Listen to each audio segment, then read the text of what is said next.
Kim Wende, owner of Passionate Horsemanship in Merkel, Texas. This is tip number 8 on buying a horse. People want to know, well, what is it going to cost me each month for this horse? Well, I say that depends. Is your horse an easy keeper or are they a hard keeper? What I mean by an easy keeper, some horses seem to just stay fat on hardly anything. I mean, they just maintain their shape well and they look great. Some horses are hard keepers. I happen to have a gelding that is a hard keeper. He has to have more feed than a lot of the others. You know, a hard keeper, you may have to keep hay in front of them constantly.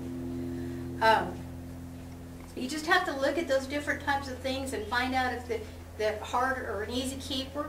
And when you go to buy, ask the owner. Are they an easy keeper? You know, do you have to feed them a bunch? Or do you have to feed them a lot to maintain their weight? And, you know, there's depending on the type of hay that you feed. I mean, if you're going to feed coastal hay or alfalfa hay, coastal costs you less money than alfalfa costs you. And then your grains. You can get the cheap grains, and then there's more expensive grains. But I'm telling you, if you go and you get the cheaper grains, you're going to start causing problems in your horse. You're probably going to start seeing behavioral problems. You could start seeing health problems later on. It may not happen right away, but several months down the road, it could be because of that type of grain that you're feeding. So do your homework and check into what type of grain. I encourage you to get the best that you can afford.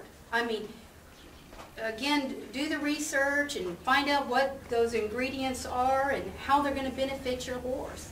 Because some of them in there have no benefit. And just because it's a well-known name brand doesn't mean it's going to be the best for your horse.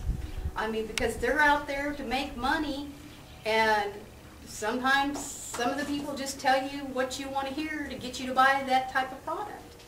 So, like I said, do your homework on that. Also, you have to think about the farrier cost for a horse.